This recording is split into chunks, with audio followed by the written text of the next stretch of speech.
vossas Bíblias em Mateus,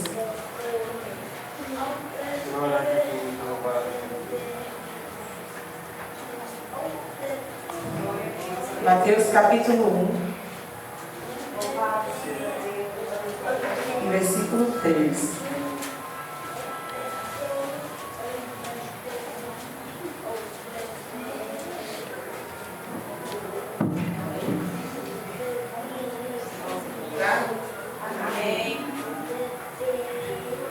Mateus capítulo 1, versículo 3 diz o seguinte: Judá gerou de Tamar a Pérez e a Zerá. Pérez gerou Esrom, e Esrom gerou Arão. E Arão gerou Aminadab, e Aminadab gerou a Nação, e Nação a Salmão. E Salmão gerou de Raabe a Boaz, e este de Ruth gerou Obed, e Obed gerou Jessé, e Jessé gerou o rei Davi, e o rei Davi a Salomão, da que fora a mulher de Urias. Aí eu gostaria que os irmãos, talvez não tenham que procurar, em João 15,16 fala assim: Não foste vós que escolheste a mim, pelo contrário, eu escolhi a vós e vos designei para que vás e deis fruto. Amém? A igreja pode se assentar. Irmãs, talvez falando aqui, uma falação assim, você vai pregar genealogia. Eu dou uma lista telefônica, você não vai entender muita coisa. É um gerando um. Mas me chamou muita atenção que na genealogia de Jesus, se as irmãs já leram esse capítulo inteiro, as irmãs vão ver que só aparece o nome de 5 mulheres. E não tem só 5 gerações aqui, tem muitas gerações. E os outros filhos também tiveram mães. Mas só relata o nome de 5 mulheres. Sendo que uma delas, a primeira foi Tamar, que nós vemos no capítulo de número 3. A segunda mulher foi Raabe. A terceira mulher foi Ruth. A quarta mulher, eles falam, aquela que for a mulher de Urias, que foi a Batseba. E a quinta mulher foi Maria, que foi a mãe de Jesus. Só relata o nome dessas 5 mulheres. E eu assim fiquei um pouco. Me chamou a atenção. Por que relatar apenas o nome dessas mulheres? E eu fui atrás, né? O que tem de tão especial que a Bíblia fez questão aqui, Mateus fez questão de mencionar o nome dessas mulheres, sendo que todos os outros homens também tinham mães, né? Ela não é só 5 gerações. E as irmãs sabem que genealogia, o que ela é? Nada mais é do que, né? É a raça, genealogia em grego quer dizer raça, estudo. Então é o estudo da raça, né? Da descendência. Então quando Mateus estava falando ali da genealogia de Jesus, ele estava falando sobre as mulheres que antecederam Jesus. De onde Jesus veio? Da casa de quem? Né? E me chamou muita atenção, irmãos, o nome dessas mulheres, porque talvez eu, no meu entender, talvez nós, no nosso entender humano, se você fosse escolher alguém para fazer parte da família de Jesus, você ia colocar alguns requisitos, alguns parâmetros, né, para você escolher. Mas essas mulheres que estão aqui, nós, no nosso olhar humano, não seriam escolhidas por nós. Mas por que elas estão aqui? Por que o nome delas ficaram na história? O nome da primeira mulher é Tamar. Tamar, se os irmãos forem ver lá, não vai dar tempo a gente ler todos os versículos, está em Gênesis 38. Conta a história de Tamar. Tamar era nora de Judá. Judá era filho de quem? De Jacó. Então o que aconteceu? Num certo tempo, Judá saiu de perto do seu pai Jacó, foi para um outro lugar.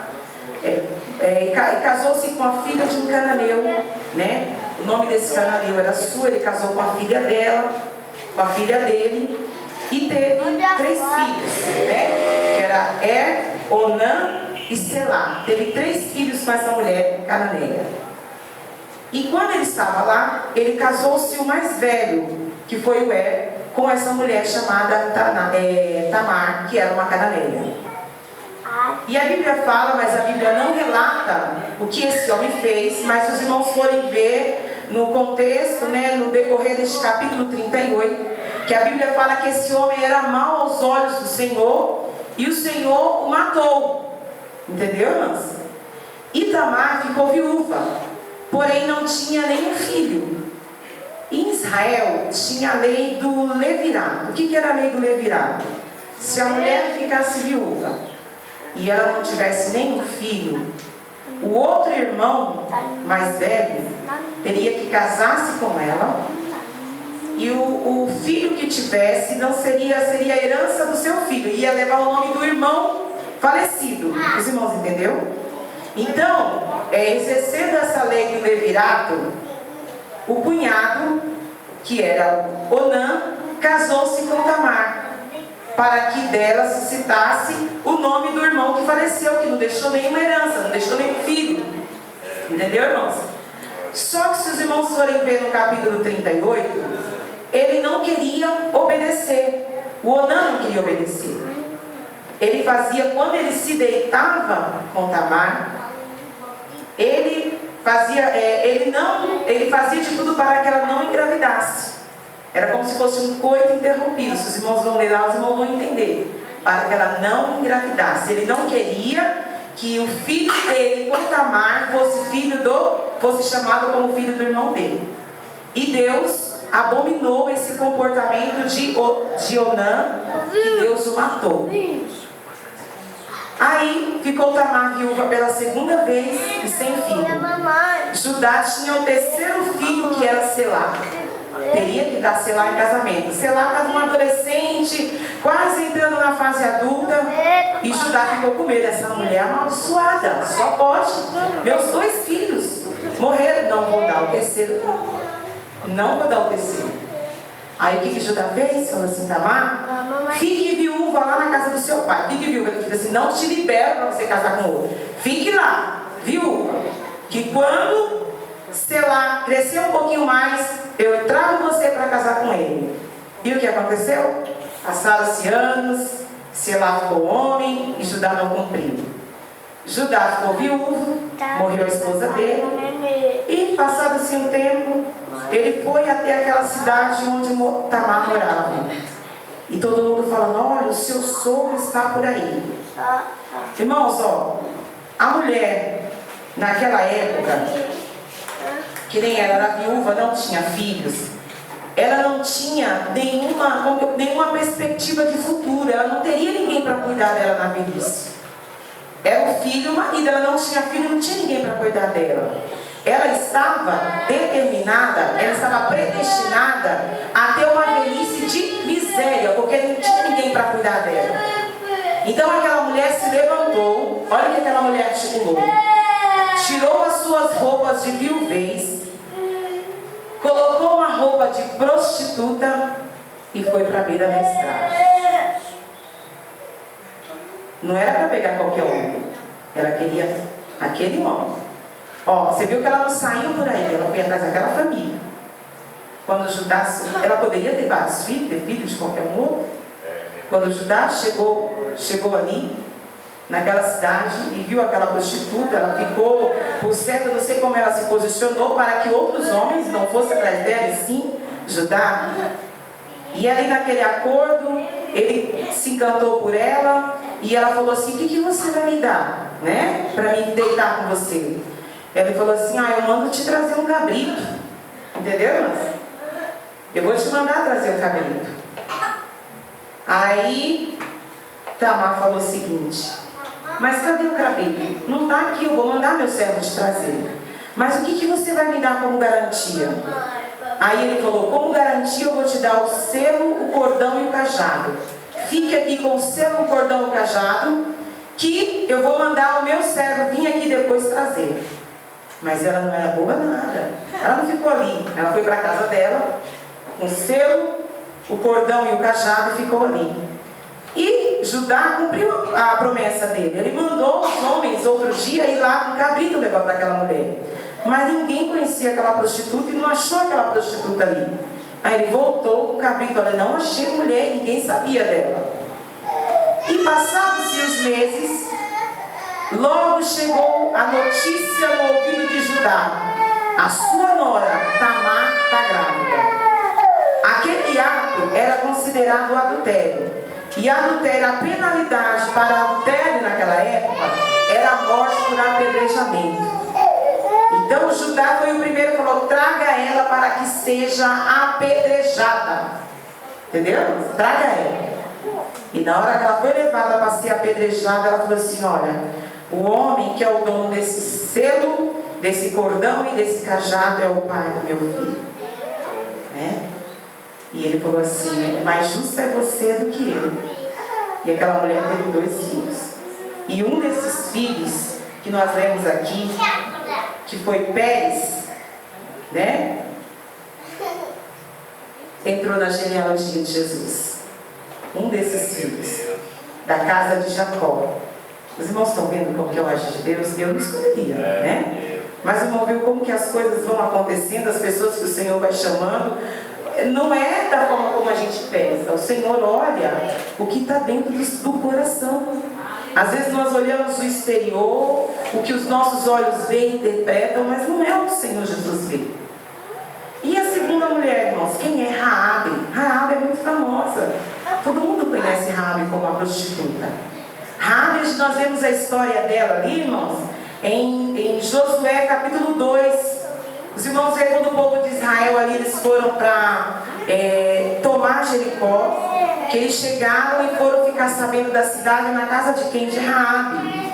E ali os soldados ficaram sabendo que os espias estavam escondidos ali e mandaram na casa de Raabe buscar aqueles homens para matar. Porque estava todo mundo com medo, porque sabia o que ia acontecer, que Jericó ia ser tomada, ia ser destruída. Sabe o que aconteceu, irmãos? Raabe, quando os soldados chegaram ali para pegar aqueles espias, Raabe escondeu aqueles homens. Ela escondeu aqueles homens e ela foi atender o soldado e falou assim: olha, realmente eles passaram aqui, mas faz um tempo eles foram para aquele lado, não está mais aqui. E os irmãos vão ver nesse capítulo, no capítulo de número 2, né, no decorrer desse capítulo, que Raabe, depois que o soldado sai, ela manda descer aqueles espias, e na hora que aqueles espias descem ali, ela vai ter com ele e fala assim: olha, eu protegi vocês. Eu protegi vocês porque nós estamos atemorizados. Os irmãos vão ver no capítulo 6 ela falando isso. No decorrer desse capítulo, nós estamos atemorizados porque nós ficamos sabendo o que Deus fez com vocês quando vocês foram sair lá do Egito. As pragas, o mar se abriu, nós ficamos sabendo das providências que Deus tomou com vocês no deserto. Então nós estamos atemorizados. Eu dou proteção a vocês se vocês me prometerem que nem eu nem a minha casa vamos perecer. E eles fizeram uma aliança ali. E a Bíblia fala que Raabe foi salva. Ela, o seu pai, os seus irmãos, toda a sua parentela, através de uma atitude de uma mulher que vivia numa vida de pecado. Mas quando ela teve conhecimento da verdade, ela abandonou aquela vida e acreditou no Senhor. Ela falou assim: eu sei o Deus que você serve, o quanto Ele é poderoso pelo que Ele tem feito. Entendeu, irmãos? Raabe viveu ali no meio do povo de Israel. E ela casou-se ali. Os irmãos sabem que ela foi mãe de quem? De Boaz. Vamos chegar já na próxima mulher. Quem que é a próxima mulher? É Ruth. Ruth, a gente não vê nem nessa história dela, talvez não vê um histórico tão agravante quanto Raabe e quanto Tamar. Mas ela era de um povo moabita. O povo moabita era odiado pelo povo de Israel. Ele era um povo estrangeiro, não era aceito no povo de Israel. E os irmãos vendo a história de Ruth, que está ali no livro de Ruth, que Ruth, ela mesmo sem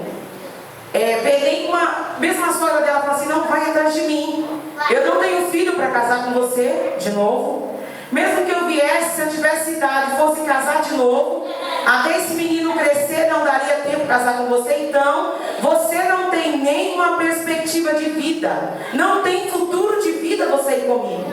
Vai embora, a hora foi. E Ruth, mesmo ela sabendo que a sogra dela falou, não vai atrás de mim, não tem nada para você lá. Mas ela olhou e falou assim, eu não vou te deixar, eu não vou te abandonar, né? Onde você, se você passar fome, eu passo contigo. Onde você dormir, eu morro com você. O teu Deus é o meu Deus, o teu povo é o meu povo. Eu não vou te abandonar. Então os irmãos veem a vida de Ruth ali, que foi uma mulher, que os irmãos vão ver a história dela ali, que quando ela casou-se com Boaz, como se fosse a lei do levirato que foi cumprida, e do resgate também, porque a partir do momento que quando Boaz casou com ela, resgatou os bens do marido dela, a mulher teve a vida social dela resgatada, porque ela era considerada, ela e a sogra dela, duas viúvas que viviam o quê? Mendigando. Mendigando o que era? Elas foram catar espigas na roça, assim, naquela época, nas lavouras, as pessoas iam pegando o que dava para vender, e aquilo que ia deixando se cair, que não era bom para venda, não era bonito, era permitido que as viúvas, os estrangeiros, os órfãos, colhessem para o seu sustento. E essa era a real situação de Ruth ali. Porque ela se levantou e ela foi apanhar espiga,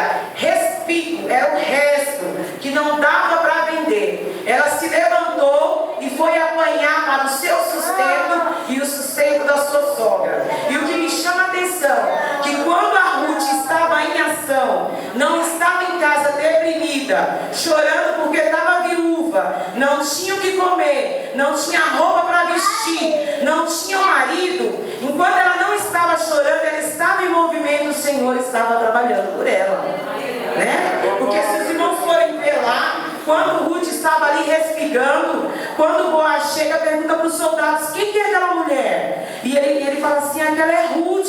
Ah, é Ruth a Moabita, aquela que veio com Noemi, que não abandonou ela, mesmo sem nada. Eu voltei com ela e foi falar, olha, não vai pegar em outra roça não, fica aqui, apanha aqui, eu já dei ordem aos homens para não te incomodar. E depois, na hora de almoçar, ele chamou Ruth para almoçar com ele. E Ruth almoçou com ele. Sabe que eu percebo que elas não tinham nada em casa para comer? Porque os irmãos vão ver no capítulo de Ruth, que depois que ela comeu, a Bíblia fala que ela guardou o que sobrejou. E quando chegou em casa, ela deu para a sogra. A sogra estava em casa sem comer. E ela estava comendo e pensando, ela não tem nada. Aquilo que sobrou, ela guardou e chegou lá. A Bíblia fala, quando ela chegou, foi conversando e já deu o que comer para a sogra. Olha que cuidado, irmãos. E a vida dela, a gente vê nesses detalhes, como que eu posso dizer para as irmãs, irmãos? A atitude muda tudo, irmãos.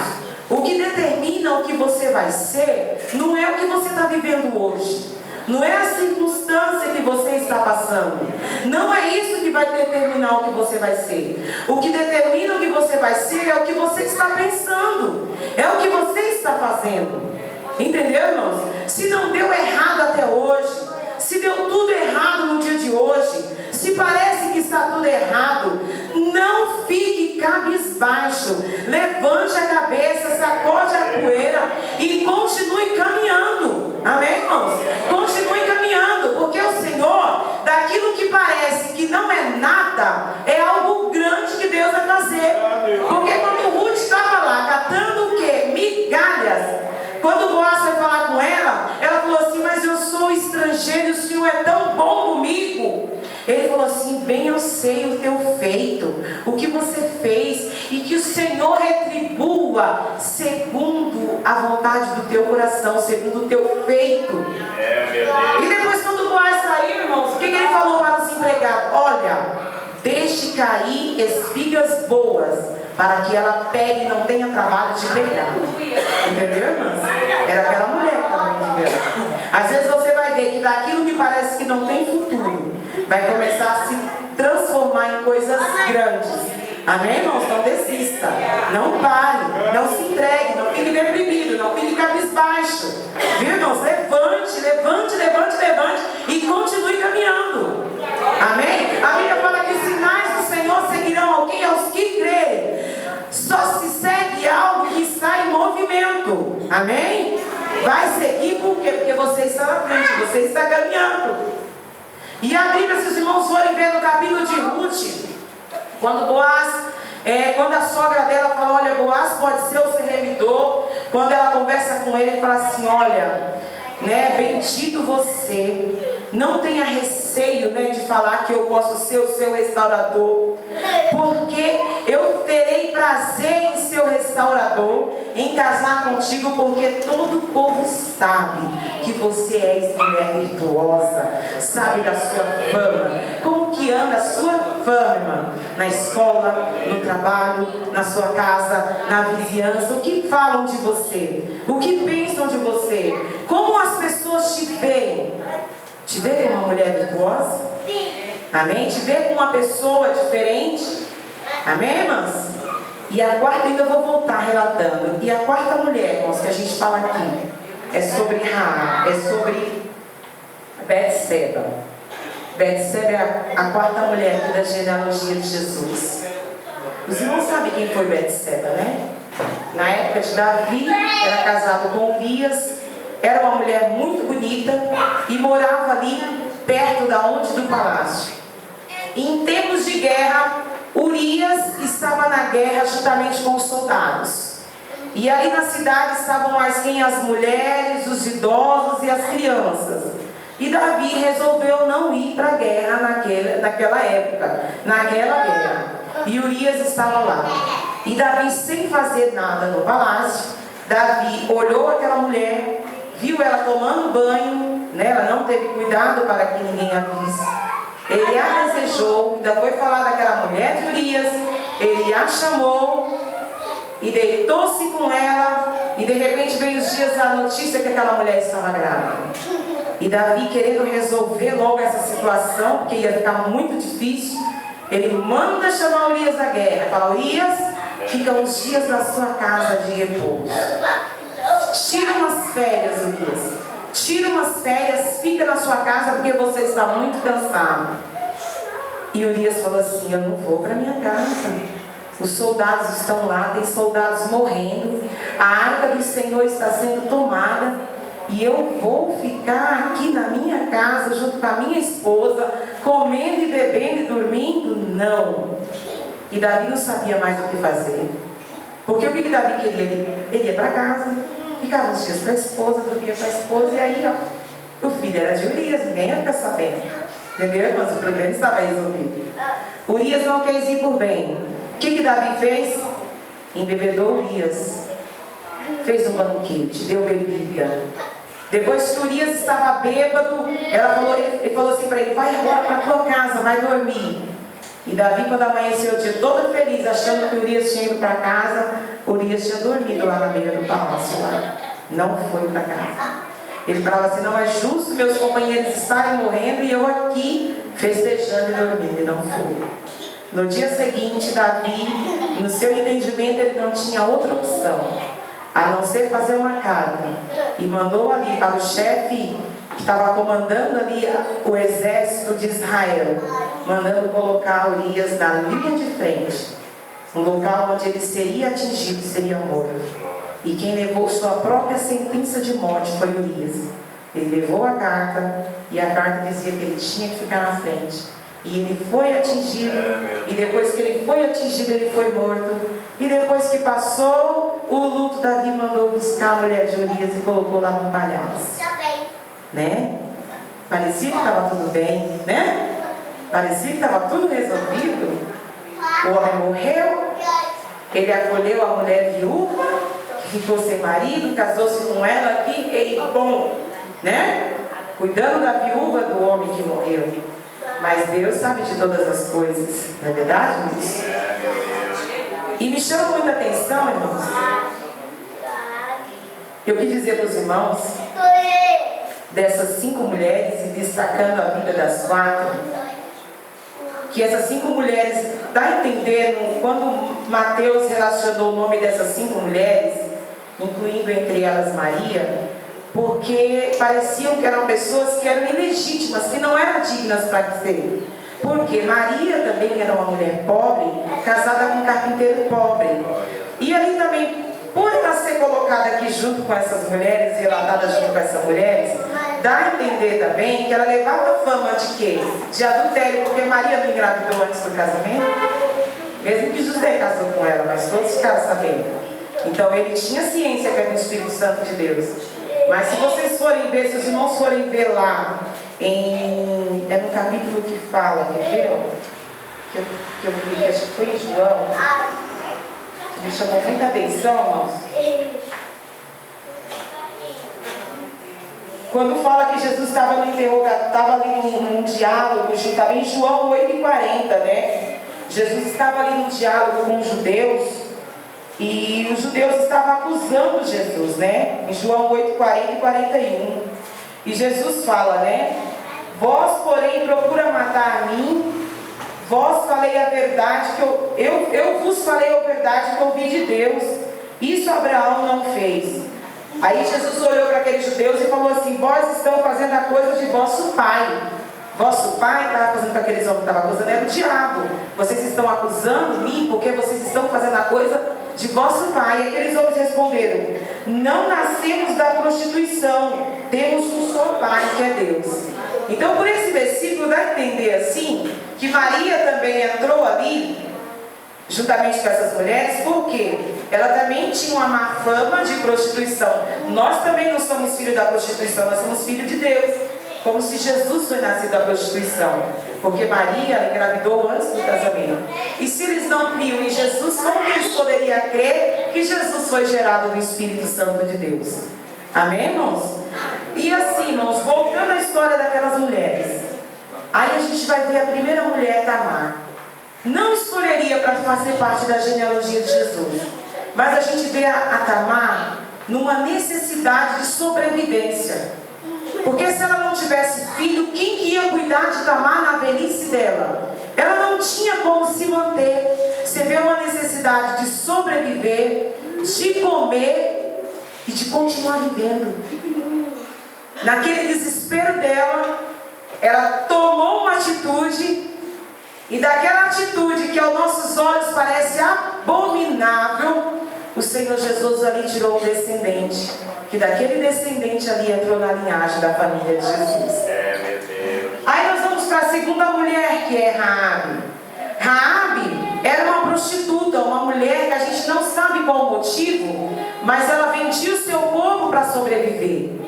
Essa era a história de Raabe. Mas se os irmãos forem ver lá no capítulo de Número, neste decorrer do capítulo 2, quando ela encontra com eles e fala assim: olha, eu ouvi falar o que Deus fez na vida de vocês, e eu acredito, eu não quero ser destruída. E os irmãos vão ver no capítulo 6 de Josué, ela sendo resgatada, ela, o pai, a mãe, os irmãos, toda a parentela dela. E os irmãos forem ver também Raabe, essa mulher que nós a chamamos de prostituta, ela está lá no mural com os heróis da fé. Em Hebreus 11 não fala lá sobre Abraão, não fala sobre os grandes homens de Deus, sobre Sara. Lá também está o nome de quem? De Raabe. Em Hebreus 11:31. Pela fé Raabe alcançou misericórdia quando deu proteção aos espias que estavam entrando naquela cidade. Uma mulher se a gente for ver a vida dela, essa mulher não tem futuro. Essa mulher ela não tem como ser uma mulher digna de viver na sociedade, de ser mãe, de casar. O Senhor colocou ali entre os heróis da fé, para mostrar que não importa a sua fragilidade, não importa o que você foi ou o que você é, mas vai importar o que você vai ser a partir de hoje, né? Raabe, quando ela teve a oportunidade, ela falou: eu sei, eu não quero mais essa vida, eu quero ir com vocês, me resgate, me leve juntamente com vocês. Entendeu, irmãos? E Ruth, né, irmãos? A gente vê Ruth também, era uma mulher estrangeira, odiada pelo povo de Israel, pelos judeus, mas você vê ali uma grande lição de amor e fé, que foi considerada como uma mulher virtuosa pelas suas atitudes. A gente ainda acha justificativa, mas quando a gente vai para Raabe, irmão, a gente não vê Raabe estava tomando banho de forma para ser vista, porque ela não teve cuidado de se proteger. A Bíblia não fala, também não posso afirmar, Mas a Bíblia não relata que quando ela foi chamada, ela de repente ela não retrucou. Talvez ela poderia falar: eu sou mulher de Urias, eu não posso. O Senhor tem um monte de mulheres aí, tem as mulheres, né, do rei Saul que ficou para você, tem um monte de mulheres, tem Abigail, tem Mical, tem um monte de esposa, né, tem um monte de mulher, não precisa, né? Eu sou mulher de Urias, é um grande homem que está lá na guerra. A gente não vê ela, né? E aquela mulher também não perdeu tempo, ficou viúva, foi logo também, não retrucou também não. Aí você olha, essa mulher que nós chamamos de prostituta,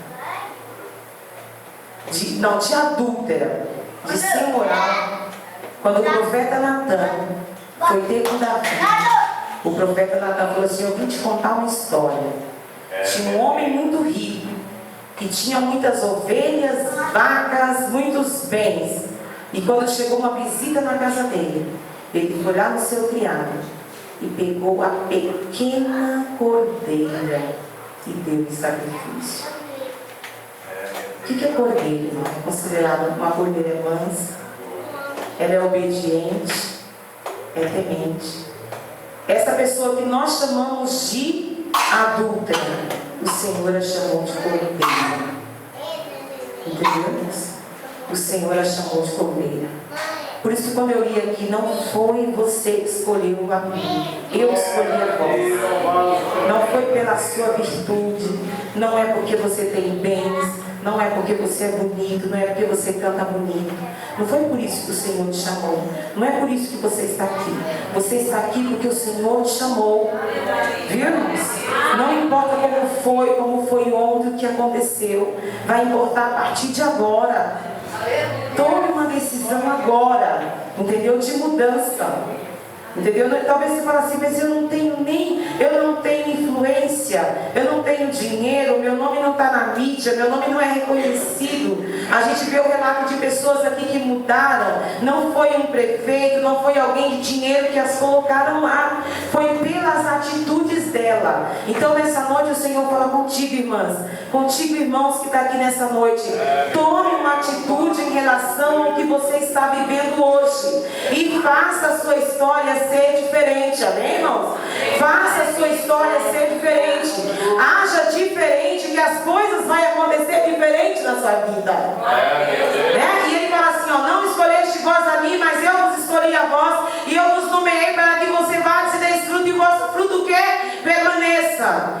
Mas você fala assim: eu sou escolhido do Senhor, sou queridinho do Senhor, tudo bem. Mas se os irmãos forem ver ali, no decorrer deste versículo que eu li, João 15, 16, fala assim: mas um mandamento eu vos dou. Qual é o mandamento que o Senhor nos dá? Que você ame uns aos outros. É muito fácil falar, cantar um hino, segurar a mão: eu te amo, meu irmão, eu te amo, meu irmão. Mas não é esse amor que o Senhor está falando. É amor, aquele amor que você perdoa. Mas não é perdoar, te perdoa, irmã, mas eu também não quero papo contigo, viu? Não é isso que o Senhor está falando. É o verdadeiro amor, aquele amor de Cristo. Porque, irmã, se eu não te amar da forma como Cristo te amou, né, eu vou te desejar mal. Irmãs, eu vou falar uma coisa que é muito comum. Se não acontece aqui, você já deve ter visto em algum lugar, principalmente no centro de oração. Aí fala: mas a irmã Janinha, ela vai ver comigo. Eu sou mulher de Deus, ela pisou no meu carro, ela vai descer, ela vai pro leito. Mãe, a gente ouve muito. Você já ouviu? Será que só aquela irmã que é do Senhor, a outra não é? Ela é a queridinha de Jesus, irmãos. O Senhor é o nosso Pai, Ele tem um amor imenso por mim, da mesma forma que Ele tem por você. Então, como o Senhor fala assim, ó, mas eu te digo, ó, eu vos chamei, nomeei para que vos vades dê fruto, para que tudo que peça em meu nome, o Senhor o quê? Faça. Mas para que tudo você peça ao Senhor e Ele faça, você tem que amar o seu irmão como Ele amou. Entendeu, irmãos? Tem que amar. Entendeu? Então, irmãos, vamos parar com guerras desnecessárias. A nossa guerra deve ser com quem? Contra o diabo. Entendeu? Contra o Satanás. Ele se levantou contra algo na igreja, contra a mocidade, contra os irmãos. Irmãos, se unam. Não para falar, nem para chutar pontinho, nem para se maldizer, nem para falar mal, porque ele fez isso, viu aquilo. Se reúne e falou assim: a nossa guerra travada é contra o diabo. Diabo, você se levantou contra a igreja do Senhor, contra o corpo do Senhor, e nós estamos aqui unidos, vamos cuidar, vamos abraçar, porque aquele que está fraco, ele precisa que você dê a mão, para que ele possa se levantar. E se às vezes a gente colocar no lugar de juiz e começar a julgar, nós vamos afastar de perto de nós e ele não vai voltar ao nosso lugar. E o diabo vai conseguir o que ele queria, que é tirar aquela pessoa da presença do Senhor e deixar esse clima na igreja. Amém, irmãos? Amém. Então, o Senhor te chamou e te ordenou para que você dê fruto, para que tudo que você peça ao Senhor, o Senhor te conceda. É tudo, irmãos. Mas ame o seu irmão, perdoe o seu irmão. Irmão, perdoar não é fácil, por isso que na Bíblia fala muitas vezes: perdoa, perdoa, perdoa. O Senhor sempre fala isso: perdoa, porque perdoar não é fácil. Perdoar quem te feriu, perdoar quem te magoou, perdoar quem te fez ter prejuízo, perdoar quem tirou a vida de uma pessoa que você ama. Não é fácil perdoar. Perdoar é um dom do Senhor. Mas se nessa noite aqui tem alguém com o coração machucado, dolorido, porque não consegue perdoar, o perdão a gente alcança de Deus. Olha o Senhor nessa noite, que o Senhor vai abrir o seu coração. E você fala assim: mas aquela pessoa me fez tanto mal, ela não merece o perdão. Irmão, o perdão é para você. As consequências dos atos todo mundo colhe, mas você tem que se libertar daquele sentimento, daquilo que está te ligando àquele acontecimento. Amém, irmãos? Vamos se colocar de pé? Amém, irmãos?